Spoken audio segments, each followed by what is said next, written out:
Buenos días a todos, autoridades, queridos amigos.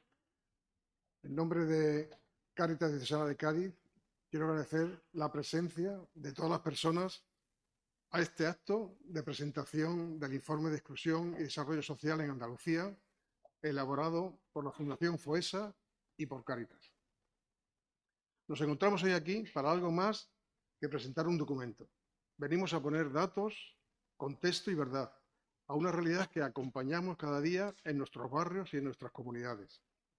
Este informe no es una fotografía fría, es el espejo honesto que nos devuelve el rostro de nuestra tierra, con sus avances, sus heridas y sus esperanzas. Cada 4 años, la Fundación FOESA nos ofrece una herramienta rigurosa, sólida e imprescindible que nos ayuda a comprender qué está pasando con la cohesión social, con las desigualdades, con la integración y con las nuevas realidades vulnerables que emergen. Y lo hacen con una metodología seria, independiente y profundamente humana, porque detrás de cada porcentaje, de cada dato, hay personas, historias y nombres propios. Hoy queremos compartir esta mirada con todos vosotros, administraciones, entidades sociales, universidad, medios de comunicación, voluntariado, profesionales. Este encuentro es un ejercicio de responsabilidad pública. No venimos a reclamar desde la queja, sino a ofrecer datos para el diálogo, para la cooperación y para la acción compartida. Desde Cáritas, nuestra misión es clara: acompañar, defender y promover la dignidad de las personas en situación de exclusión. Pero para hacerlo, bien necesitamos comprender la realidad en profundidad y hacerlo junto a quienes formáis parte, cada uno desde vuestro ámbito, del entramado que sostiene la cohesión social en Andalucía. Los resultados que hoy conocemos hablan de desafíos serios, pero también de oportunidades. Nos invitan a reforzar estructuras, a innovar en políticas públicas y a trabajar en red, y no dejar a nadie atrás. Este informe es, en definitiva, una llamada a mirar, a comprender y a actuar. Y este acto es el primer paso. Quiero agradecer especialmente la colaboración de la Universidad de Cádiz y de Cáritas Diocesana de Asidonia Jerez, que hacen posible este espacio compartido. Y agradezco también a la Fundación FOESA el rigor, la constancia y la lucidez de su trabajo. Os dejo con Eugenio Sánchez, director de Cáritas Diocesana de Asidonia Jerez, que nos presentará a Raúl Flores de la Fundación FOESA. Muchas gracias. Gracias, Vicente. Buenos días y gracias a todos por vuestra asistencia. En Cáritas tenemos el firme compromiso de actuar ante la realidad social de la pobreza y la exclusión, y para ello estamos convencidos de la necesidad de contar previamente con un conocimiento profundo y exhaustivo de la realidad. De esta manera, afinaremos las respuestas y acompañaremos mejor a los destinatarios de nuestra acción. Como dice el Papa León XIV en su reciente exhortación apostólica Dilesis Te, más allá de los datos, que a veces son interpretados en modo tal de convencernos con la situación de que los pobres no es tan grave, la realidad general es bastante clara. Hay reglas económicas que resultaron eficaces para el crecimiento, pero no así para el desarrollo humano integral. Aumentó la riqueza, pero con iniquidad. Ante ello, nuestro mayor interés es lograr que esta tarea investigadora de FOESA sirva a las personas que viven en el lado oscuro de nuestra realidad, de todos esos descartados a los que Cáritas sitúa siempre en el centro de sus acciones. Paso a presentar a Raúl Flores, secretario general de la Fundación FOESA, que va a desgranar todos estos datos. Raúl Flores es licenciado en Sociología y especializado en Exclusión Social, Integración y Ciudadanía por la UNED. Actualmente es representante de Cáritas en el Consejo Superior de Estadística coordinador del equipo de estudios de Cáritas Española y secretario técnico de la Fundación FOESA. Dedicado desde hace más de 25 años a la investigación social y específicamente al estudio de la desigualdad, la pobreza y la exclusión social, e integrado desde hace 13 años en el equipo de la Fundación FOESA. En su trayectoria más reciente, ha sido el coordinador del 9º Informe FOESA sobre exclusión y desarrollo social, que incluye un informe general y 22 informes territoriales. De las investigaciones previas, cabe destacar el informe sobre la evolución de la cohesión social y consecuencias de la COVID-19 en España y el informe sobre la transmisión intergeneracional de la pobreza. Actividades que comparte con la docencia de lo social desde la Escuela de Formación de Cáritas Madrid y como colaborador del máster y otras formaciones con la Universidad de Valladolid y la Universidad Pontificia de Comillas. Muchas gracias.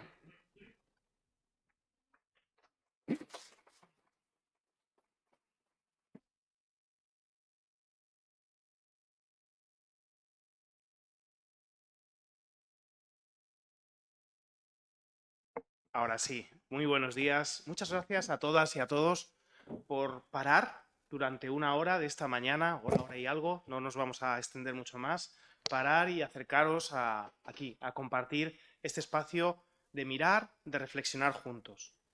Para nosotros es muy importante, después del trabajo que hemos venido haciendo, el poder compartirlo y el poder difundirlo con todas y con todos vosotros. Hemos titulado esta breve conferencia en De la sociedad fragmentada a la esperanza compartida. Y vamos a hablar de las dos cosas. Vamos a hablar de esa sociedad fragmentada y de cómo conseguir esa esperanza compartida. En primer lugar, me gustaría empezar hablando de cómo hemos hecho esta investigación y por qué. Los informes FOESA se realizan desde los años 60. Este 9º informe FOESA es el resultado de mucho trabajo, de los últimos 2 años y medio de trabajo, pero no es un informe que nazca como una seta, sino es la continuidad de una serie de informes que van haciendo una radiografía social de la cohesión en nuestro país. Para realizarlo siempre utilizamos la misma técnica, una suma de personas. 140 investigadores de 51 universidades públicas y privadas, centros de investigación y fundaciones. No nos cabían todos los logotipos, ¿vale? Hemos puesto algunos.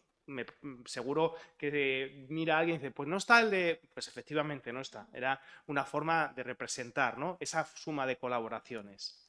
Una suma de colaboraciones que nos han permitido hacer un trabajo exhaustivo basado en fuentes secundarias, en fuentes oficiales, como son el INE, Eurostat, la OCDE, el Instituto Nacional de la Seguridad Social, en operaciones estadísticas de España, pero también en operaciones estadísticas internacionales. Trabajamos mucho los datos secundarios, pero hay que reconocer que el informe tiene dos grandes insumos. Una encuesta propia, una encuesta que es la mayor encuesta social privada que se realiza en nuestro país, 12.300 hogares, para observar las condiciones de vida de la población de una manera muy detenida. Y junto a esa macroencuesta muy cuantitativa, que nos da muchos porcentajes y mucha proximidad, hemos hecho una mirada a la dinámica de la exclusión social, una mirada a cómo las personas transitan de los espacios de la integración social a la exclusión social, qué elementos afectan sobre todo. Y lo hemos hecho con la Universidad Pablo de Olavide, con 50 entrevistas a hogares, 13 talleres profesionales. Al fin y al cabo, lo que quiero poner sobre la mesa es una metodología rigurosa, una metodología fiel a la investigación para poder llegar al resultado. Y el resultado es pues, un informe general, como bien decía Eugenio, 22 informes territoriales, y en el caso de Andalucía, un informe basado en una encuesta a 600 hogares que representa a 1.600 personas. Esta encuesta y este informe de Andalucía no vuelve a ser un elemento aislado, sino que es una serie de informes. Afortunadamente en Andalucía tenemos ya 4 momentos de observación detenida, 2014, 2019, 2022 y 2025. Más que una fotografía, nos encontramos ya ante un vídeo que nos muestra qué es lo que va pasando en el país y en la Comunidad Autónoma de Andalucía a lo largo de todos estos años. Esto ha sido la pequeña introducción metodológica para que comprendamos de dónde nace el informe sobre exclusión y desarrollo social en Andalucía. Y pasamos ya a empezar con un primer bloque. El primer bloque nos permite adentrarnos en cuál es el modelo de sociedad. Y el modelo de sociedad en el que vivimos está muy marcado por 7 factores de cambio social. 7 elementos que explican por qué nuestra sociedad es como es a día de hoy. En primer lugar, una crisis demográfica provocada por una fecundidad frustrada. Estamos ante una población que si no contamos los saldos migratorios, llevaríamos años en pérdida poblacional. Llevaríamos muchos años siendo incapaces de reponer con la natalidad todas las personas que van falleciendo por edad. Estamos ante una crisis de fecundidad frustrada que no responde a un deseo de la población. Llevamos 30 años con el mismo número de hijos deseados, 2,1. Y llevamos 30 años que los hijos tenidos han bajado de 1,9 a 1,6, 1,4 y estamos ahora mismo en 1,2. Por tanto, las familias, las personas no están eligiendo tener menos hijos. Están deseando tener 2,1, pero están teniendo 1,2. En segundo lugar, un país que ha cambiado mucho en los últimos años y ha pasado de tener 180.000 personas migrantes en el año 80 a tener casi 9 millones de personas migrantes en el año 2025. Estamos hablando de un país que es atractivo como destino migratorio para casi 9 millones de personas y un país en el cual ese saldo migratorio está de alguna forma equilibrando esa balanza demográfica de la que hablábamos hace un momento. El tercer elemento que querríamos destacar como factor de modelo de sociedad tiene que ver con la precariedad laboral. Luego hablaremos del empleo y reconoceremos todo lo que ha mejorado en los últimos años, sin problema. Pero además de reconocer esa mejora y además de reconocer esa tendencia, hay que hablar de que hay una parte de la sociedad que está estancada en una precariedad que se ha normalizado. Una precariedad que de alguna forma se ha hecho natural. No es una fase de tránsito. No es una temporada que vives 2 o 3 años más precario, pero luego ya consigues una trayectoria más estable. No, hablamos de una precariedad como una nueva normalidad para una parte de la sociedad. El cuarto factor del modelo social que quería destacar es que tenemos una crisis importante con la vivienda y que esta crisis es el fruto de la acción y de la inacción de las últimas 4 décadas en nuestro país. De una acción que ha promovido sobre todo la vivienda como un valor de inversión y eso nos ha ido alejando progresivamente del derecho a la vivienda. Adentraremos, veremos datos, veremos evolución, pero una situación que es muy central ahora mismo en las condiciones de vida de nuestra población, la de la vivienda. Otro factor del modelo social, que yo me pongo un poco serio cuando llego a él, pero creo que nos tenemos que poner serios. Tenemos que de verdad creernos que estamos en un modelo de desarrollo ecológicamente insostenible. Y esto exige cambios, exige acciones, exige una transición ecológica justa para toda la población. No podemos seguir postergando lo de la crisis ecológica para más adelante. Necesitamos abordarla de manera decidida. La crisis social y la crisis ecológica se entrelazan y la crisis ecológica quien más la sufre son las personas más vulnerables, más pobres. El sexto factor del modelo social del cual querría hablar es la desigualdad. La pobreza y la exclusión social rara vez son accidentes individuales, rara vez tienen que ver con las decisiones que toman las personas. En la mayor parte de las ocasiones, la pobreza y la exclusión social tiene que ver con una desigualdad que es la que genera esas situaciones para la mayor parte de la población. Y en esta situación de desigualdad me gustaría introducir un elemento complementario, y es que el crecimiento económico por sí solo no siempre reduce la desigualdad. Venimos de unas décadas en España, de la época de desarrollo, 1960, 1970, 1980 y un poquito de los años 90, en el cual todo crecimiento económico de nuestro país fue reduciendo la desigualdad. Eso ocurre en todos los países en proceso de desarrollo. Pero también ocurre que cuando todos los países pasan esa etapa de proceso de desarrollo y llegan a una situación de país desarrollado, el crecimiento económico no siempre reduce la desigualdad.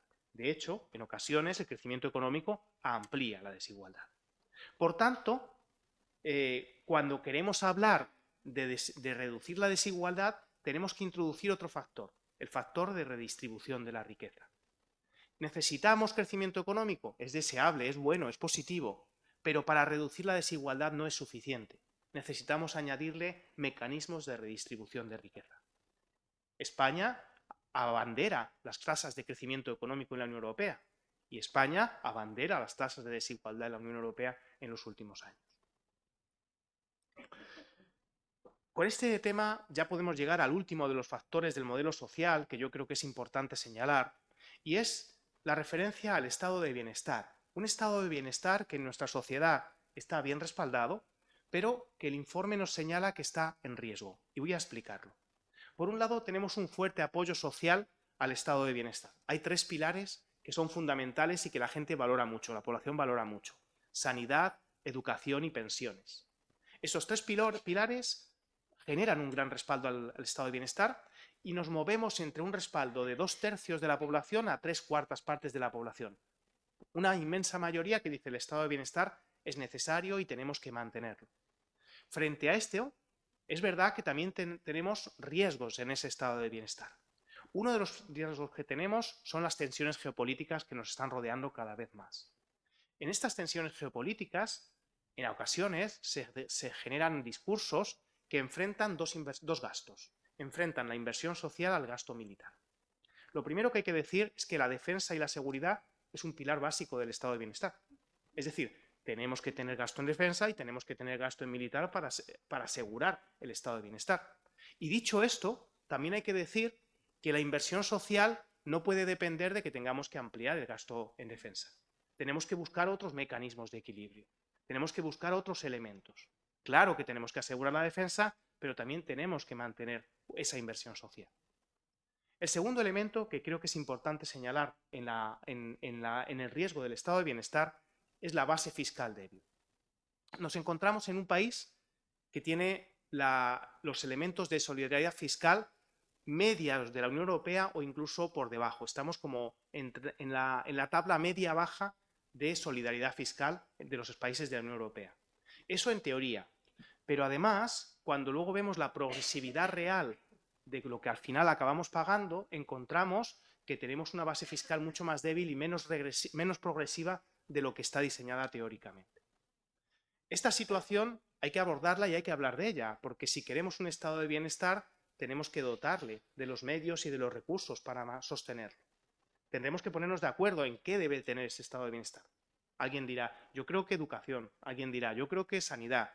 Alguien dirá, yo creo que las pensiones. Alguien dirá, no, pues mira, lo de la sanidad lo tenemos que sacar porque no hay recursos para todo. Creo que es importante que hablemos de esto y sobre todo digamos cuáles son los derechos que queremos garantizar como sociedad y luego busquemos los recursos para esos derechos. Es muy importante hacerlo en este orden, porque eso es lo que de alguna forma está orientado por el deber ético, por los valores en los que queremos compartir como sociedad.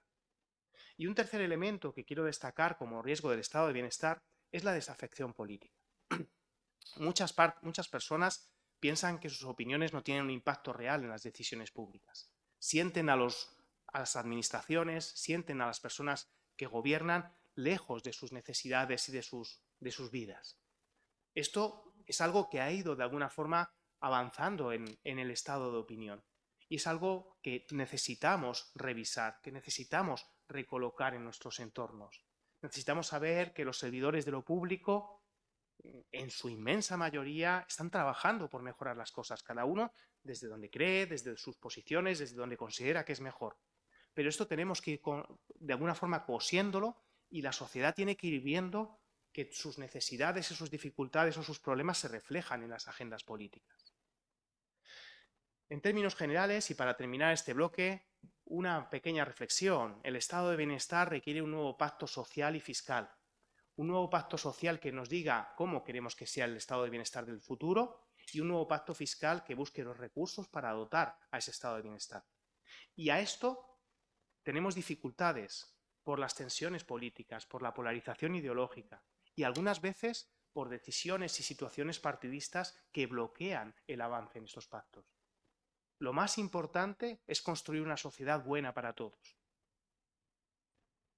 Pasamos al bloque 3, el bloque que se dedica a la fragmentación social, Y en este bloque me gustaría hacer una pequeña reflexión metodológica muy sencilla. Nos resulta muy fácil comprender lo que es la pobreza y nos resulta más difícil comprender lo que es la exclusión social. Pobreza, no tiene dinero, ¿vale? Exclusión social, pues puede ser que no tenga dinero, pero le pueden pasar más cosas o le suelen pasar más cosas. Lo primero que queremos destacar es que de los datos que nosotros damos de exclusión social, 1 de cada 4 personas en exclusión no es pobre en términos de ingresos monetarios. Es decir, a lo mejor no le sobra, pero no le falta dinero. Entonces, ¿por qué está en exclusión social si tiene dinero? Pues está en exclusión social aun teniendo dinero porque hay otras dimensiones de sus vidas que no van bien. ¿Las condiciones de vida tienen que ver con el dinero, con el empleo y con los ingresos? Sí, pero también tienen que ver con la vivienda, tienen que ver con la salud, tienen que ver con la educación, tienen que ver con la soledad, con el aislamiento social, con el conflicto social, tienen que ver con la participación ciudadana, con sentirse parte de algo. Todos estos elementos influyen en las condiciones de vida de la población. Por tanto, cuando hablamos de exclusión social nos referimos a un fenómeno multidimensional, en el cual la cuestión económica es un elemento, pero solo uno de otros muchos. La exclusión social es más que la falta de dinero, es la acumulación de dificultades y es un alejamiento del espacio central de la sociedad. Nosotros reflejamos aquí solo algunas de esas dificultades o problemáticas que tienen las personas. Muchas de las itinerarios, de las trayectorias vitales hacia la exclusión empiezan con una pérdida del empleo, con un desempleo, estar en paro, con un agotamiento de las prestaciones sociales, con un agotamiento de los recursos familiares. A veces eso deviene en unas malas relaciones familiares, una separación. A veces esa separación deviene en un problema de equilibrio psicológico, una depresión.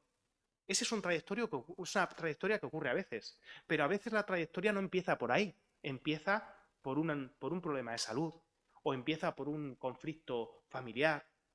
Hay muchos caminos hacia la exclusión social, pero todos tienen algo en común: acumulación de dificultades. Yo tenía un maestro que era un poco burro en sus expresiones y en sus dichos, pero decía: Raúl, a perro flaco todos son pulgas. Lo que me quería decir mi maestro, Javier, es que cuando tú tienes una debilidad es fácil que se te acumule otra, es fácil que te venga otra. Por eso es tan importante actuar lo antes posible en las situaciones de vulnerabilidad social de las personas y de las familias. Y por último, me gustaría destacar qué es lo que pasa con esta espiral que estamos viendo en la pantalla. Una espiral que muestra el espacio de la integración plena en el centro de la sociedad. La realidad de las familias, de las personas que acompañamos desde Cáritas, el año pasado solamente casi 1.200.000 personas acompañamos, es que el paso de la integración a la exclusión empieza de forma muy lenta. Las personas empiezan a perder participación social, capacidades, recursos, de una manera muy lenta. Va pasando muy lentamente de la integración plena a la precaria. Pero llega un momento, cuando ya se van acumulando muchas dificultades, que el proceso es mucho más rápido, que se acelera y que esa acumulación de dificultades hace que la persona salga expulsada de manera muy intensa hacia los márgenes de la sociedad. Toda esta explicación metodológica para compartir cómo trabajamos, cuál es nuestra forma de hacer las cosas y para poder llegar a los datos que damos. Los datos que damos, en el caso de Andalucía, es un 23% de la población en exclusión, 1,98 millones de personas, casi 2 millones de personas, un 10% en exclusión severa. Exclusión severa es cuando acumulas muchas dificultades. Nosotros medimos la exclusión en 37 indicadores. Y hay familias que en exclusión severa tienen afectados de esos 37 indicadores 12 o 18 indicadores. Problemáticas, bueno, que llevan una cronicidad, que llevan un tiempo sufriendo. En el caso de Andalucía, ese 10% de exclusión severa más o menos equivale a 850.000 personas. Me gustaría que viéramos la evolución de los últimos 3 años, que tenemos encuesta, que tenemos capacidad de mirar, 2018, 2021 y 2024. Me gustaría que comprendiéramos que el año 2021 fue un año muy especial. Fue el año en el que se percibió los mayores efectos de la crisis de la COVID-19. Con lo cual, tenemos que conocerlo, pero no es un buen año de comparación. Hay 2 años que nos ayudan a comparar, que son 2018 y 2024. Y cuando comparamos Andalucía en esos dos hitos, encontramos un crecimiento importante de la exclusión social, concretamente de la exclusión social severa. Pero junto a ello encontramos dos elementos que son muy preocupantes, y es la progresiva reducción de la integración plena. Es esta evolución que vemos aquí del 49 al 39. La integración plena es aquellas familias que de los 37 indicadores que evaluamos uno por uno con lupa, no tienen afectado ninguno. Esa reducción de la integración plena es muy importante y es severa, porque cuando hablamos, por ejemplo, de la progresiva erosión de las clases medias, estamos refiriéndonos a esa reducción de la integración plena. Por otro lado, cabe destacar el incremento de la integración precaria, que sería este bloque de aquí, que ha pasado del 31, 32 y ahora al 37%. Por tanto, no solamente tenemos más población en exclusión social, sino que tenemos más población, como dijéramos, en la cuerda floja. En el año 2019 decíamos, si viene una gran crisis económica o una crisis fuerte, hay personas que están en la cuerda floja y que pueden caer del lado de la exclusión. Pues este incremento de la integración precaria nos vuelve a situar en esa problemática que estamos destacando. Claro, es muy importante y nosotros tomamos muy en serio que cuando compartimos cifras como 1,9 millones de personas en situación de exclusión social, nadie identifique a ese 1,9 con esta imagen. No. Las personas sin hogar tienen una exclusión muy severa, muy grave. Tienen una situación muy difícil y un camino hacia la integración muy complicado, pero cuantitativamente son muy poquitas personas. En el conjunto del Estado hablamos de 45.000, 47.000. Cuando hablamos de 1,9 millones de personas en esta situación en Andalucía, esto es muy poquito.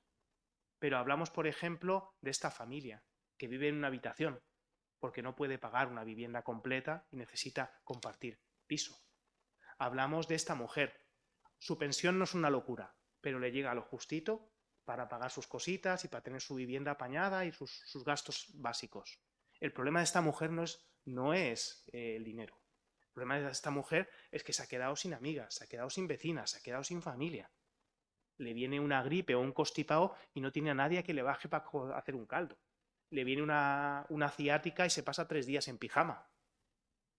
Y eso también es exclusión social. Hablamos de exclusión social de esta pareja, que aun teniéndose juntos, tienen una situación de salud muy difícil, tienen dificultades para hacer actividades básicas de la vida diaria, necesitan apoyos. Y hay veces que esos apoyos llegan y otras veces llegan un poquito más tarde de lo que deberían estar llegando. Estamos hablando de situaciones de vivienda que dices, ¡ay, madre mía, cómo tiene esta persona la casa! A ver, tengo la casa así porque no puedo tenerla de otra forma, porque no puedo mudarme, porque no puedo repararla, porque vivo de alquiler y el propietario no me la arregla. Hablamos de personas que sufren violencia, que sufren malos tratos. Hablamos de niños que tienen dificultades de integración social y educativa. Cuando pensamos en la escuela decimos, qué gran trabajo hacen nuestros profesores, y yo lo confirmo. En muchos casos incluso heroico. Pero hay desigualdades de partida que no solamente pueden quedar en la compensación de los profesores, que lo hacen con su mejor intención. Que necesitamos trabajar para mejorar las condiciones de vida de las familias con hijos, el apoyar a la familia. Hablamos de este señor que se levanta todos los días a las 6:30 de la mañana, que va al mercado a trabajar, que trabaja en jornada de mañana, que para comer, que trabaja en jornada de tarde y que termina a las 8 de la tarde en Madrid, o aquí, no sé. Hablo de un caso concreto que conozco, que gana 1.200 euros después de trabajar casi 10 horas diarias y que solo en el alquiler en el barrio de Vallecas gasta 875 euros. ¿Cómo sigues el resto del mes? De todo esto es de lo que hablamos cuando hablamos de 1,9 millones en situación de exclusión social. Y es importante que pongamos y que compartamos otros de los hallazgos del informe. Mirar, en Cáritas esto no es nuevo. En Cáritas sabemos desde hace mucho tiempo que la inmensa mayoría de las personas hacen por salir de la situación que están viviendo. Se levantan, madrugan, buscan trabajo, se forman, se mueven. Todos conocemos casos de gente que está así. Claro, lo conocemos. Hay personas que están abandonadas. Habría que preguntarnos cómo han llegado a ese abandono también, ¿eh? Porque hay veces que vemos la fotografía del último momento pero no sabemos qué han pasado en los últimos 5 años de esa persona. Nosotros conocemos, hemos acompañado a personas que han estado 2 años buscando trabajo, formándose, haciendo todos los cursos que les decíamos de Cáritas, del Servicio Público de Empleo, y que después de 2 años han dicho,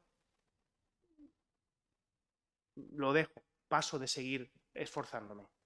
Y puedo llegar yo ese día y decirle, joder, qué relajadito, ¿eh? Ahí, tú no busques trabajo, tú estate tranquilo, sin conocer lo que ha pasado en los últimos 2 años de vida. Pero bueno, aún así, hay personas que están dejas, pero son una minoría. Lo sabemos en el acompañamiento de Cáritas y lo confirmamos cuando vemos la evidencia empírica. 3 de cada 4 hogares en exclusión severa ya están activando estrategias de exclusión. Tienen empleo, se forman, tiran de las redes de apoyo, acuden y siguen los itinerarios de los servicios sociales. No es fácil seguir los itinerarios de los servicios sociales. Cuando tú has seguido un itinerario durante 6 meses y te ha funcionado, te refuerza. Hay gente que lleva 3, 4 años intentándolo y no han conseguido mejorar sustancialmente sus condiciones. Dan ganas de decir, mira. Pero no solamente la activación es alta, sino que la activación ha crecido. Ha pasado del 68% en el año 2021 al 77% en el año 2024. ¿Qué pasa entonces? Si las personas lo intentan, si ponen de su parte la mayoría, no todas, pero la mayoría, ¿qué es lo que ocurre? Ocurre un poco lo de la imagen, ocurre un poco lo de este señor en la escalera. Ocurre que las personas ponen de su parte, pero la escalera va justo en dirección contraria. ¿Y esto qué significa? Pues que hay elementos que no ayudan. Hay veces que es la coyuntura económica, que no hay crecimiento económico, que se genera poco empleo, pero también hay veces que el propio sistema, y en sistema hablo todos, no estoy señalando solamente a una administración, a un nivel de gobernanza, pero también las entidades del tercer sector tenemos responsabilidad, nosotros como vecinos, como comunidad también tenemos responsabilidad. El sistema hace que haya una serie de barreras estructurales que impiden esa mejora significativa de las personas. Recursos escasos, dispositivos fragmentados, falta de acompañamiento. Por todo ello, acabamos diciendo que ese mito de la pasividad de las personas excluidas hay que desmontarlo, hay que ajustarlo, hay que revisarlo. Y por todo ello también decimos que no fallan las personas, sino que está fallando el sistema y que tenemos que poner soluciones para ir mejorando. El siguiente paso, ya nos vamos directamente al bloque 4, que es el de los motores de la exclusión social. Y aquí no voy a sorprender a nadie. Seguro que si hago una encuesta acertamos todos en cuáles son los 2 grandes motores de la exclusión social. La vivienda y el empleo. Pues efectivamente, esos son los grandes motores. Voy a empezar por el empleo. Y voy a empezar haciendo lo que hay que hacer. Y es reconocer la gran mejoría que ha habido en el empleo. En el gráfico de la derecha encontramos el número de personas ocupadas en Andalucía, en miles. La mejora del empleo ha sido importante en los últimos años. En España un 12%, en Andalucía un 14%, cifras muy positivas. El incremento salarial, muy positivo, un 20% han crecido los salarios. Pero aquí hay que poner un matiz. 20% en euros corrientes. Si le aplicamos el IPC y lo convertimos en euros reales, el incremento salarial ha sido del 2,8%. ¿Eso qué significa? Significa que aunque hayan crecido los salarios, la capacidad de compra, de adquisición, de consumo, no ha cambiado sustancialmente. Eso estamos hablando 2018-2024. Por tanto, ¿mejora el empleo? Sí, mucho, pero el bolsillo lo está notando poco. De una forma muy gráfica, lo que hace a cada vez más familias es esa mejora del salario, volcarla en la vivienda. La vivienda es un gran desagüe que está consumiendo muchos de los ingresos de las familias. Claro, cuando tú ya tienes tu vivienda en propiedad, pues ni tan mal. Esos incrementos salariales, aunque no sean muchos, aunque sea un 2,8, vienen bien. Pero cuando la vivienda está creciendo por encima del 20%, y un mercado laboral polarizado, también es importante destacarlo, porque hay que reconocer que hemos crecido en empleos positivos, en empleos buenos, en empleos estables, en empleos que dan integración social económica, sí, pero también hemos crecido en empleos precarios, en empleos sin estabilidad, en empleos mal remunerados, en empleo poco cualificado. Y a esto hay que añadirle los cambios en el desempleo. El desempleo en Andalucía sigue siendo superior al de España. 11% en España, 16% en Andalucía. Y cuando miramos el paro de larga duración, también encontramos una peor situación en Andalucía. 3,8% en España, 6% en Andalucía. Pero más allá del empleo, creo que uno de los datos más importantes que tenemos que retener es la inestabilidad laboral grave. La inestabilidad laboral grave es la intermitencia en los empleos, la entrada y la salida del mercado laboral. El que tú tienes que pagar 12 meses de alquiler, pero solamente consigues trabajar 8. ¿Cómo lo hacemos?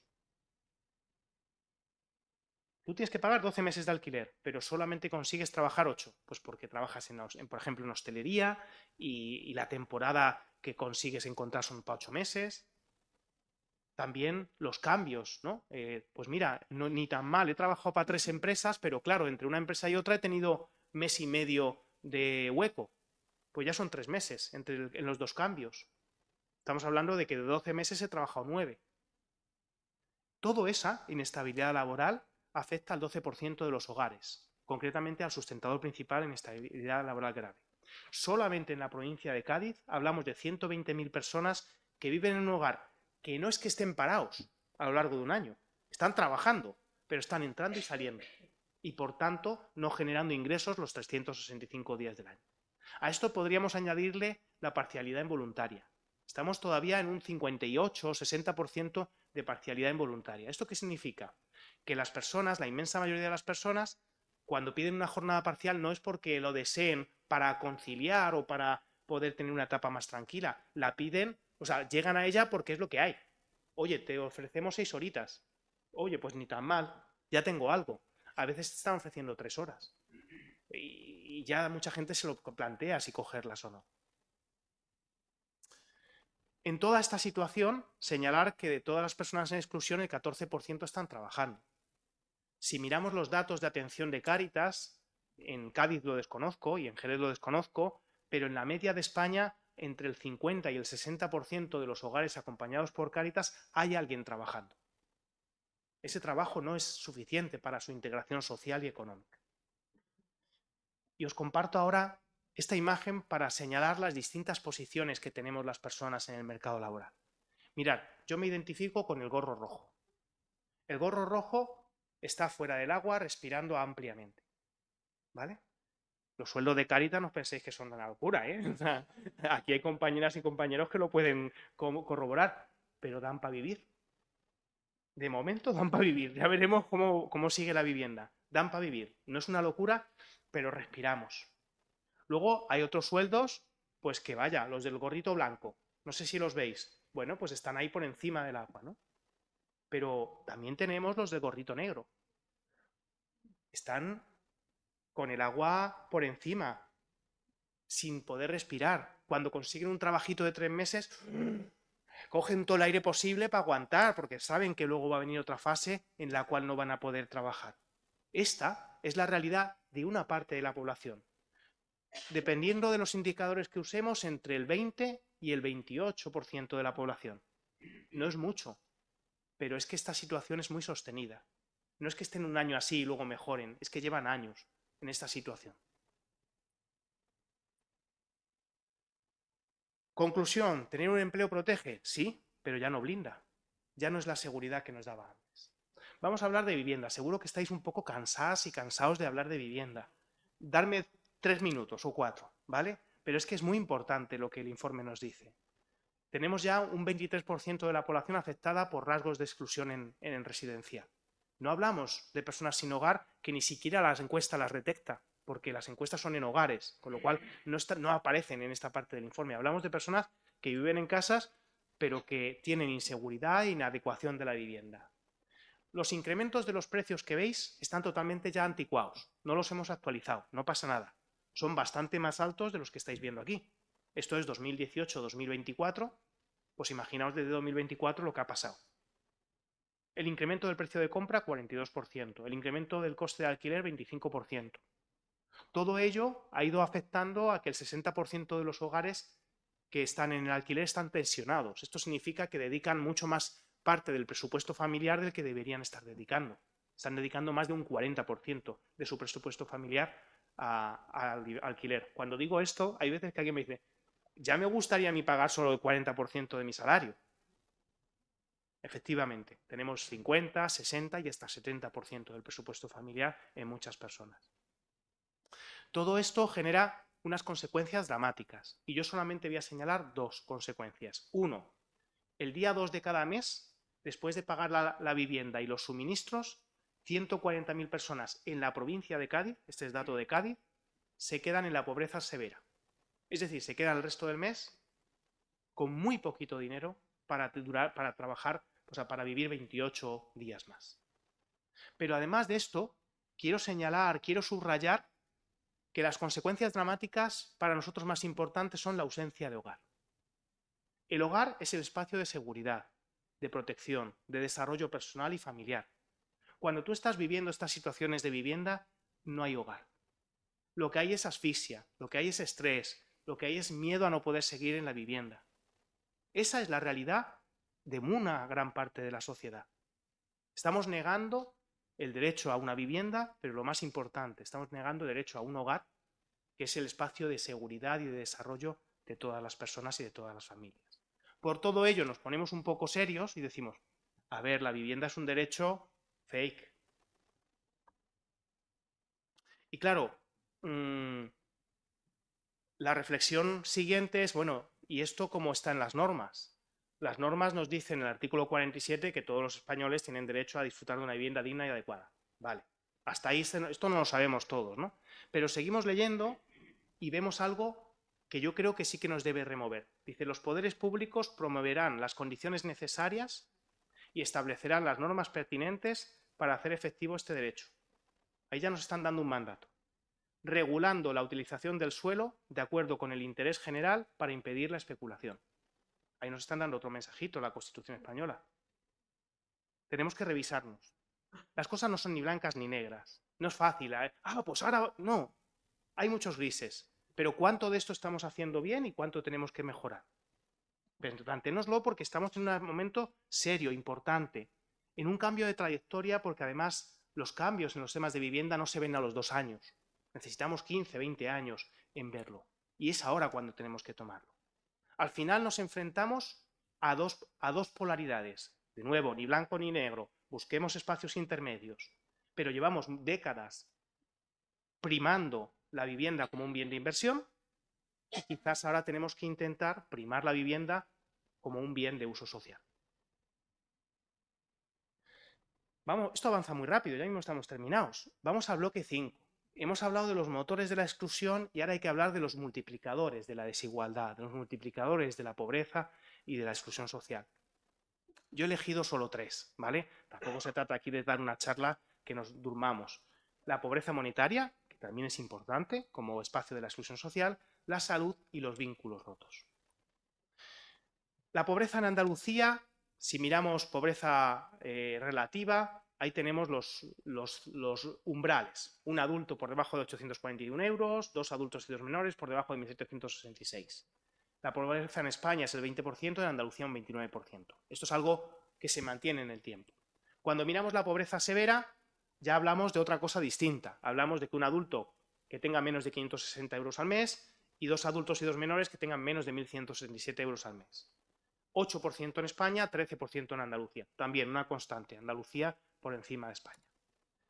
¿Qué ocurre en todo esto? Pues ocurre que las cifras de pobreza severa y de pobreza relativa, aunque han ido evolucionando, no han tenido una tendencia de importante reducción, ¿vale? Sí que encontramos 3 últimos años una reducción más sostenida, 2022, 2023 y 2024, ¿vale? Tenemos una tendencia positiva y hay que reconocerla. Y hay que ver cómo podemos seguir trabajando en ello. En esta cuestión de la pobreza es importante que señalemos la mejora del empleo, por ejemplo, todas las oportunidades de empleo y de ingresos que han tenido las familias con esta mejora económica. Hay que poner en valor también, por ejemplo, el ingreso mínimo vital, que en los últimos 3 años ha pasado de tasas de cobertura muy bajitas a tasas de cobertura mucho más altas. Concretamente, ahora mismo está en el 60% de la pobreza severa en Andalucía. Pero junto a esto también hay que ver elementos que hay que tener con atención, con cuidado. En primer lugar, el ingreso mínimo vital tiene un déficit de información para muchas personas, que todavía podrían estar pidiéndolo y no están llegando bien. Segundo elemento, el que yo te dé unos 800 euros al mes no soluciona muchas cosas. Necesitamos un acompañamiento social a esas familias y el ingreso mínimo vital no asegura ese acompañamiento por sí solo. Hablamos del doble derecho. Claro que puede una familia necesitar una prestación económica, ¿vale? Pero además necesita un acompañamiento social, un trabajo social, una promoción. Y esto el ingreso mínimo vital no está consiguiendo. Otro de los elementos que el ingreso mínimo vital tiene que revisar mejor es la compatibilidad con el empleo. El ingreso mínimo vital no puede desanimar a las personas a trabajar. Y claro, cuando a mí el ingreso mínimo vital se me puede parar, me lo pueden quitar porque lo compatibilice, porque coja un trabajo de 4 horitas de 2 meses, pues no cojo el trabajo. Es más, os lo pregunto a vosotras y a vosotros, ¿lo cogeríais? Pues esto hay que seguir mejorando. El ingreso mínimo vital, Cáritas es algo que desde hace muchos años venía pidiendo y creemos que ha sido un paso importante, pero claramente hay que seguir mejorando. Y en el caso de Andalucía, no es el único caso, también tenemos una mirada especial a lo que es la renta mínima de inserción, no sé si lo digo bien porque como hay tantas siglas en cada lugar, igual, perdonadme, la renta mínima andaluza, ¿vale? No siempre está actuando de forma complementaria e integrada con el ingreso mínimo vital. Esto es necesario mejorarlo. No ocurre solo en Andalucía, con lo cual no es que estemos señalando un problema específico, pero está ocurriendo también aquí. Hay una insuficiente complementariedad entre el ingreso mínimo vital y la renta mínima andaluza, ¿vale? Y esto hay que revisarlo, porque mirar la evolución que ha tenido el número de beneficiarios en los últimos 4 años. Esta reducción genera una serie de fondos liberados. Concretamente, la AIREF, que es la Autoridad Independiente de Responsabilidad Fiscal, ha hecho un análisis y ha señalado Comunidad de Madrid y Andalucía como las dos comunidades autónomas en las cuales esa bajada de beneficiarios en las rentas mínimas está generando un mayor porcentaje de fondos liberados. Necesitamos ver cómo esos fondos se siguen invirtiendo en la promoción social y en el desarrollo de las personas. Esto es algo importante y nos lo tenemos que revisar. Bueno, a mí hay un elemento que me gusta desde hace muchos años, en el que he trabajado mucho, y es la transmisión intergeneracional de las desigualdades, de la pobreza y de la exclusión social. Y no quería dejarlo fuera de esta conversación, porque a mí me parece tan importante actuar sobre la pobreza económica lo antes posible, sobre todo, fundamentalmente y principalmente las familias con hijos, por esto que voy a compartir ahora mismo. La vivencia de la pobreza y de la exclusión social durante la infancia y la adolescencia marca a las personas, deja huella, deja cicatrices. De hecho, cuando hacemos análisis y miramos retrospectivamente las vidas de una muestra muy grande de personas, encontramos cómo el haberse desarrollado y criado en un hogar con bajo nivel educativo de los padres, de los progenitores, multiplica por 2 el riesgo de pobreza en la vida adulta. El haber sido niño o adolescente en un hogar con progenitores con ocupaciones muy elementales, sin cualificación, multiplica por 2 el riesgo de pobreza en la vida adulta de ese niño o de ese joven. El origen extranjero de los progenitores está multiplicando por 2,4 el riesgo de pobreza en la vida adulta.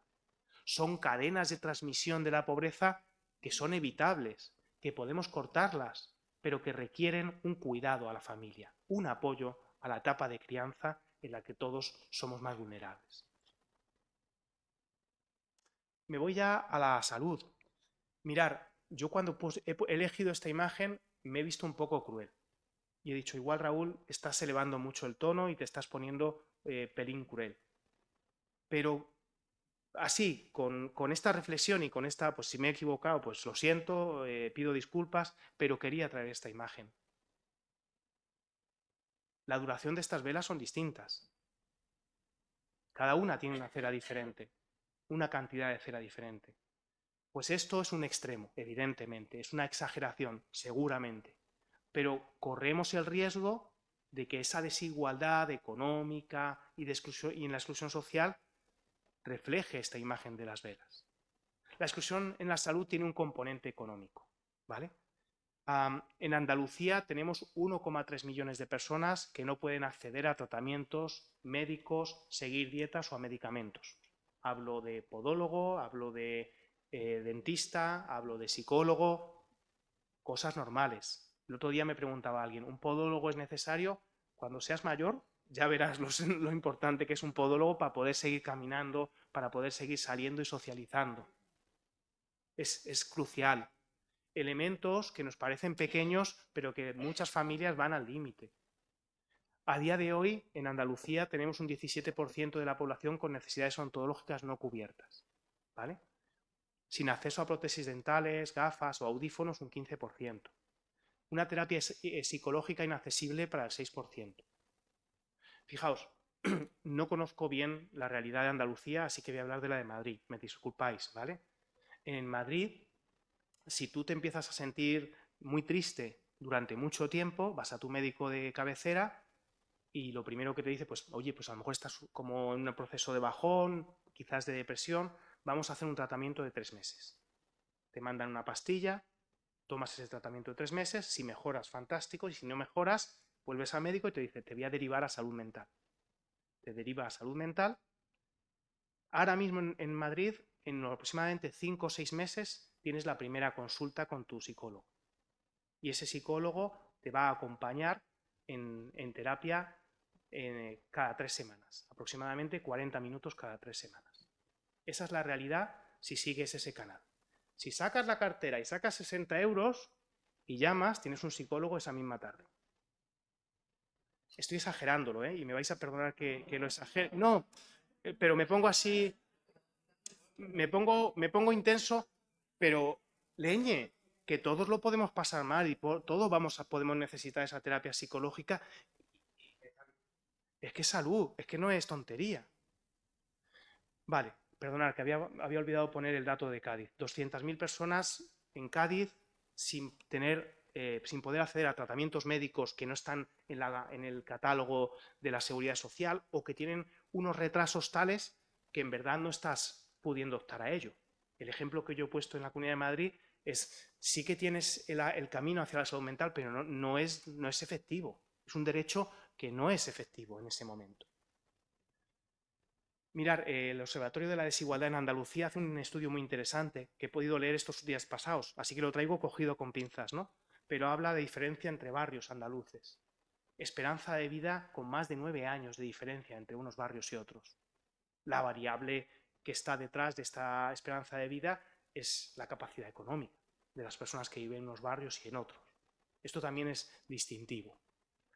Y quiero insistir en la cuestión de la sanidad porque creo que estamos en un momento clave para toda la sociedad. Y podemos verlo y podemos trabajarlo y llegar a acuerdos. No hay ni blancos ni negros, pero busquemos puntos de equilibrio y puntos de consenso. El 16% en Andalucía de la población ha recurrido a servicios privados por listas de espera o dificultades de acceso a la sanidad pública. Cuando miramos a colectivos específicos, vemos como en tema personas que necesitaban salud mental ese porcentaje es del 17%, y en personas con necesidad de apoyo para actividades básicas de la vida diaria sube hasta el 19%. Esto nos está diciendo algo, nos está diciendo que hay unas necesidades que no acabamos de cubrir bien. La cobertura de la sanidad privada ha pasado del 8% en el año 2018 al 10% en 2024. No hay ningún problema con la sanidad privada. Es bueno que tengamos esa posibilidad de elegir y esa posibilidad de hacer. Pero cuando miramos a las personas más fastidiadas, más pobres o exclusión, la sanidad privada solamente alcanza el 2%. Es decir, algo, una vía, un canal de cuidarnos y de proteger nuestra salud que no es accesible para todas las personas, siempre deja al fuera a los más vulnerables. Estamos avanzando hacia un sistema dual de sanidad pública y privada. En el conjunto del Estado, las coberturas de sanidad privada han crecido muchísimo más que en Andalucía. Y estamos observando cómo la sanidad privada está captando la demanda solvente, las personas que pueden pagar por ello, están atendiendo elementos de sanidad de bajo coste, mientras que la sanidad pública está sosteniendo a toda la población que no tiene capacidad de acudir al sistema privado y está sosteniendo lo más caro, las operaciones más caras, los tratamientos más costosos. está haciendo frente a las cosas que cuestan mucho dinero a la población, en este caso a las administraciones públicas. Cambiamos de tema y voy a otro elemento. Quiero que se fijen en este puente. Este puente es una metáfora, como pueden comprender, es una metáfora de cómo están las relaciones sociales en nuestra sociedad. Decimos que es una red que está rota, pero sobre todo lo que más destacamos es que es desigual. En Andalucía, más de 500.000 personas tienen problemas relacionales, de soledad, de aislamiento, de conflictividad social. Es una cifra que se ha duplicado con respecto al año 2018. El conflicto y el aislamiento se ha cuatriplicado entre los más excluidos. ¿Qué significa esto? La gente con menos recursos, más pobre, más excluida, la gente que más necesita esa red social, es la gente que más está viendo debilitar esa red. Algunas personas porque no tienen entorno, no tienen red social. Otras personas porque la tienen, pero su red no es eficaz. Me explico. A lo mejor tienen apoyo afectivo, pero se les rompe la lavadora y no tienen a nadie que le deje 200 euros para comprar una nueva. O tiene que hacer una gestión con una prestación y no tiene a nadie que le asesore un poco, que le diga, mira, yo lo he hecho así. Personas también que a veces, pues cuando tienes un bajón emocional no tienes a nadie a quien acudir. Esa red social, desde Cáritas sabemos que es crucial. De hecho, lo que vemos muchas veces es que la diferencia entre caer o no caer en el pozo de la exclusión social depende de tener un buen apoyo. Yo puedo perder el trabajo, yo puedo no tener prestación por desempleo, pero tengo hermanos y amigos que me van a sostener hasta que yo tenga un poquito de aire para salir adelante. Eso hay gente que no la tiene. Si pensamos en la población migrante, si pensamos, por ejemplo, en cómo han tenido que romper sus raíces con su tierra y tratar de echar raíces en nuestra tierra, pues hay un momento en que no tienen esa red.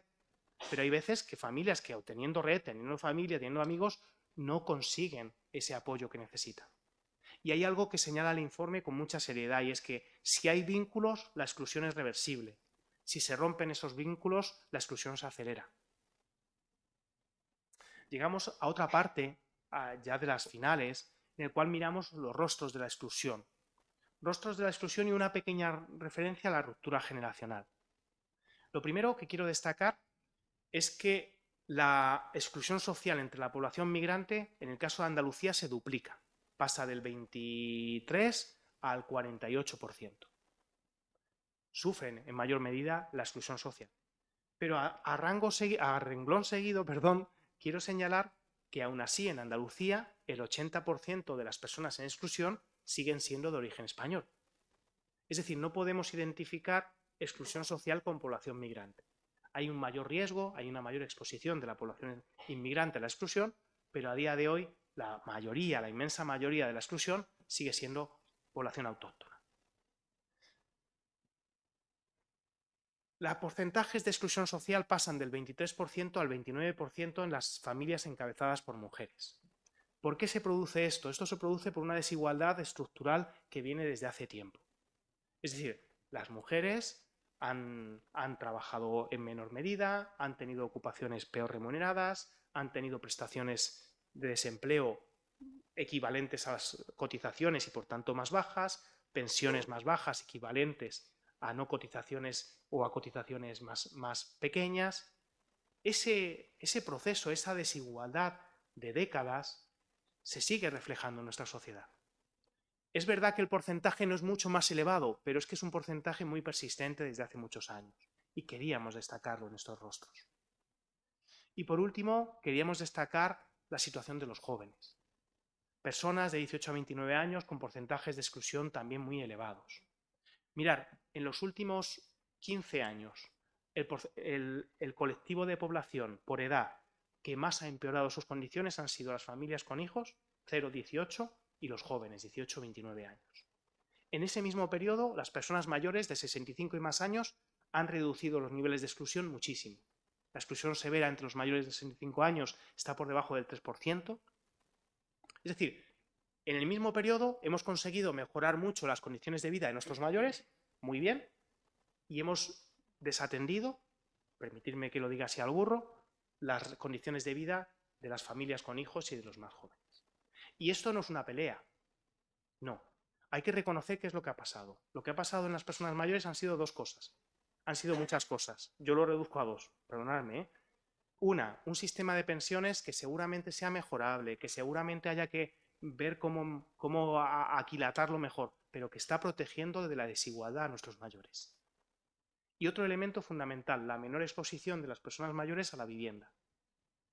Muchas personas mayores tienen su vivienda pagada, la compraron hace tiempo con mucho esfuerzo. No quitemos el esfuerzo, ¿eh? No pensamos que la compraron en un abrir y cerrar de ojos. No, les costó también mucho, pero no están las cosas como estaban hace unos años. O tienen una renta de alquiler bajita que sostienen. Esos dos elementos han mejorado esas condiciones de vida.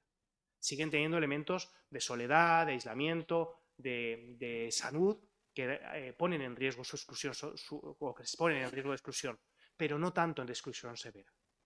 Sin embargo, las familias con hijos llevamos décadas en las cuales en los distintos niveles de gobernanza hay intención de proteger a la familia y de apoyar esa etapa vital, pero realmente hay poco desarrollo, hay poca ejecución. Tenemos tasas de reducción de la pobreza entre los menores de 18 años, no he traído el gráfico por no aburrir con gráficos, pero las más bajas de la Unión Europea. Sí, muchos países de la Unión Europea ponen recursos de atención a la familia y a la crianza y consiguen reducir esa desigualdad mucho mejor de lo que nosotros lo hacemos. Y en torno a todo esto, yo querría destacar un elemento que hay veces que se nos pasa desapercibido. La exclusión no suele ser un accidente individual. No suele ser el fruto de unas malas decisiones. A veces lo es, sí, yo conozco ejemplos. Pero no suele serlo. La exclusión es el reflejo de unas desigualdades estructurales, que por ejemplo en el caso de las mujeres llevamos sosteniendo décadas. En el caso de las familias con hijos no estamos sabiendo proteger. En el caso de la población migrante está costando mucho encontrar ese equilibrio. Y termino ya hablando de los jóvenes, pero termino hablando de los jóvenes porque creo que es una parte de la población a la que tenemos que mirar con mucho detenimiento. Quiero que se fijen en primer lugar en la parte derecha de la imagen. Empleo precario, la tasa de paro y empleo precario afecta mucho más a los jóvenes, vivienda inaccesible y brecha de fecundidad. Ahora mismo la edad media de emancipación está en 30,2. Es verdad que Andalucía la tiene más baja, históricamente, pero en el conjunto del Estado son 30,2 años. La brecha de fecundidad muchas veces se produce porque las familias no ven claro tener muchos más hijos y muchas veces se produce porque no pueden tener más, porque cuando llegan a tener hijos la fecundidad de las mujeres es mucho más baja. Estamos hablando de familias que llegan a emanciparse con 30 años, se casan con 32, tienen su primer hijo con 37, 36 y a partir de ahí cuesta mucho tener hijos, por ejemplo. Todos estos elementos hay que tenerlos encardinados con los jóvenes. Yo también conozco a algún joven que está muy a gusto en su casa y que no quiere irse. Sí, no hagamos por favor una teoría de un ejemplo. No queramos corroborar nuestro argumento basándonos en un ejemplo. ¿Hay jóvenes que están en su casa que no quieren irse? Sí, la inmensa mayoría quieren hacer su proyecto de vida, quieren tener su independencia, quieren formar su familia. A día de hoy, los jóvenes, un 75%, piensan que van a vivir peor que sus progenitores, con dificultades de acceso importantes. Bueno, todo este rollo, y me callo ya o doy paso a otro elemento, es que no podemos hablar de que hay una crisis juvenil. Es una crisis del sistema que se está encarnando en la juventud. Y que nuestra juventud tenga una crisis es una crisis del conjunto de la sociedad. Van a ser nuestro reemplazo en los años siguientes. Ahora me gustaría compartirles un cortometraje que hemos hecho con mucho cariño desde la Fundación Foessa y desde Cáritas. Es un cortometraje de Carmela Produce que hemos hecho además con un director que nos ha dado muchas alegrías. Vamos a poner ese cortometraje, son 4 minutos, es muy rápido. Y luego, a partir del cortometraje, utilizamos algunos elementos para poder seguir dialogando. Espero que les guste. Denme un segundito. Empiezo desde el principio para que se vea el nombre del director, que es Iñaki Mercero.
¿Es este el futuro que queremos para nosotros y para nuestras futuras generaciones?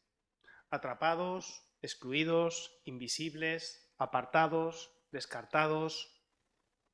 Todos estos elementos nos ayudan a abordar el último de los bloques de este espacio de reflexión y de diálogo, el de un modelo agotado y la necesidad de un nuevo pacto social. Ya hemos hablado del modelo ecológicamente insostenible y de la necesidad de replantearnos la forma en que nos relacionamos con nuestro planeta, con la creación. Disculparme, voy a poner a cargar ahora mismo el ordenador, que se me ha olvidado ponerlo antes. Totalmente.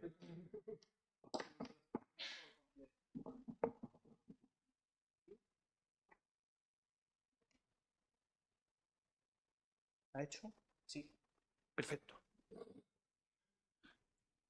Un modelo de sociedad también en el cual el individualismo ha ido avanzando y ha ido convenciéndonos de que es la mejor de las opciones. El individualismo, el modelo de competir en vez de cooperar, el modelo en el cual nos creemos que solo nosotros nos podemos salvar a nosotros mismos, un auge del individualismo que se ha ido basando también en lo que hemos denominado meritocracia ficticia. Y quiero explicarlo. Quiero empezar dejando una cosa clara. Hay que apelar al esfuerzo como un valor para todos. Todos tenemos que esforzarnos, todos tenemos que trabajar, todos tenemos que poner de nuestra parte. Es verdad que cada uno tenemos capacidades y posibilidades distintas. Y esto también hay que reconocerlo. Pero el esfuerzo es algo a lo que tenemos que apelar constantemente. Dicho esto, lo que uno consigue en su vida tiene que ver con su esfuerzo y con muchas cosas más. Las investigaciones más optimistas nos dicen que la posición social y económica, como mucho, un 35% se debe al esfuerzo. Estamos hablando de un 65% que se debe a otras cosas, a tu origen, a las oportunidades que has tenido, a los profesores que te han apoyado, al jefe que te ha dado una oportunidad. Todos esos elementos que están alrededor nuestro son tan importantes o más que el propio esfuerzo. De hecho, una de las cosas que vemos muchas veces en los acompañamientos de Cáritas es que dos personas con el mismo esfuerzo llegan a lugares muy diferentes. Por tanto, tenemos que cuestionar esa cara de la meritocracia que dice que el éxito se debe solo a mí, solo a mi esfuerzo y solo a mi capacidad. Tenemos que cuestionar esa, pero la que tenemos que cuestionar con más fuerza es la del otro lado, la otra cara de la meritocracia, que dice, si estás mal, se debe solo a ti, a tu fracaso, a tu responsabilidad. Claro que tenemos que apelar a la responsabilidad de las personas. No podemos ser ni víctimas ni tenemos que ser corresponsables. Pero tampoco podemos culpar a las personas de salir de posiciones de salida en la vida muy diferentes, de muy atrás. Y esto es lo que ocurre en muchas ocasiones. Un modelo que en ese individualismo y en esa meritocracia nos lleva muchas veces a descansar en la autosuficiencia. Tú no dependas de nadie, tú con tus cosas, tú a lo tuyo y confiando solo en ti. Esa meritocracia y ese relato del sálvese quien pueda es una gran trampa, no para todos.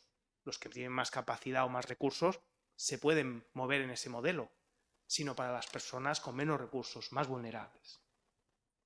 Decimos que es un modelo que genera deses, y aquí es donde volvemos al cortometraje, desvinculación. ¿Qué le pasa a esta persona en esa cabina, ¿no? Hemos tratado de hacer un remake de La cabina, por eso el cortometraje lo ha dirigido Iñaki Mercero, que es el hijo de Antonio Mercero, que hizo el cortometraje de La cabina en los años 70. Muchas de las personas no lo conoceremos, pero otras sí.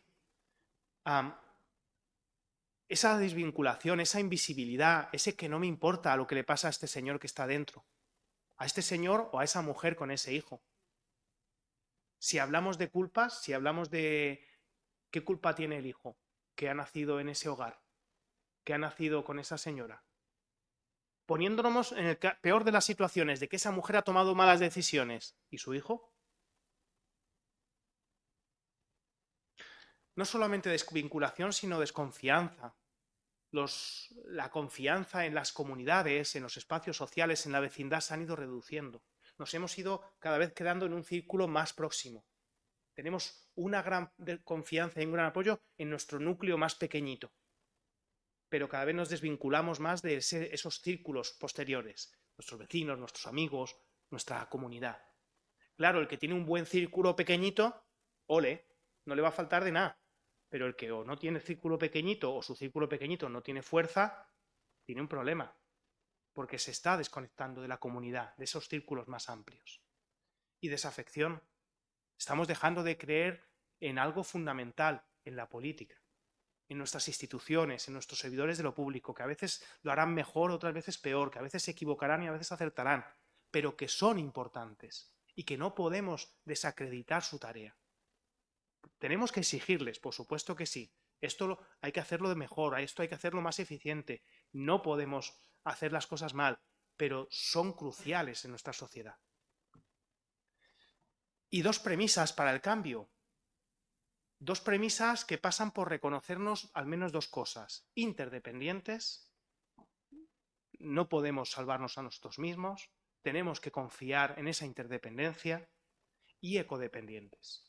Y esto nos lo tenemos que volver a decir. Me vuelvo a poner serio. Ya no vale decir, no, bueno, pues es que lo del planeta, pues es que se está calentando, pero no.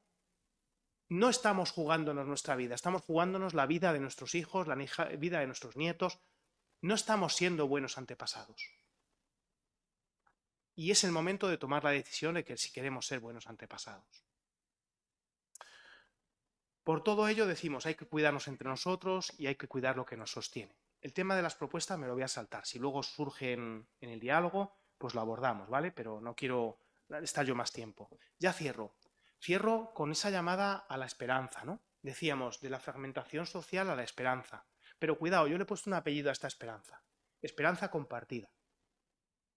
Y esta esperanza compartida tiene que ver, para mí, con tres cuestiones. La primera, con el que actuar importa.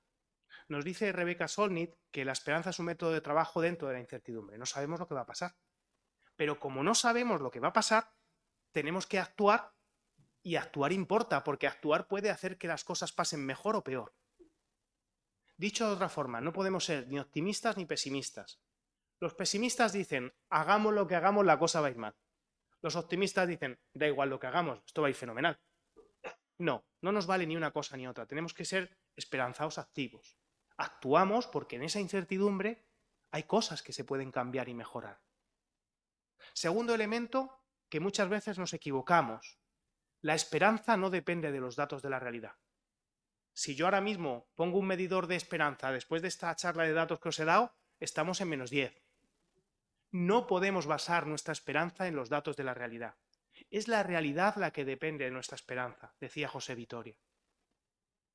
Es la realidad la que depende de nuestra esperanza. El cómo podamos ser capaces de imaginar algo mejor, una sociedad distinta, soñar caminos de evolución y de trabajo, como han sido los caminos de la humanidad durante tantos años. En la medida en que seamos capaces de esperanzarnos, podremos generar una realidad mejor. Y ya lo último, pero lo último con mucho énfasis por mi parte, y es que ya está bien de apelar a lo individual. Ya está bien de apelar a la resiliencia individual. Yo tengo una resistencia individual muy limitada. Yo no sé vosotras y vosotros, pero yo la tengo muy limitada. Para resistir, para aguantar, yo necesito apoyos.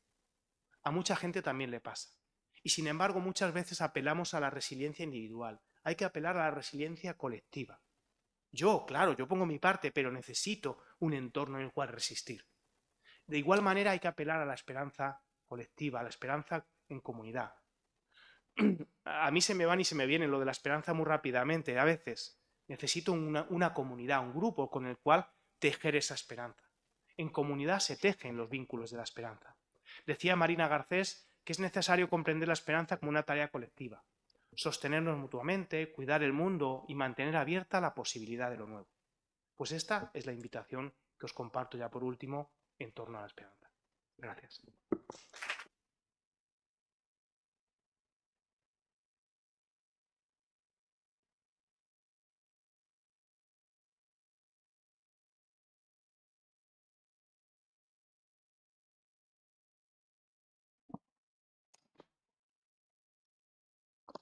Muchas gracias, Raúl, por esta magnífica conferencia, esta charla. Y ahora abrimos un espacio de diálogo y preguntas, si alguien tiene alguna que hacer.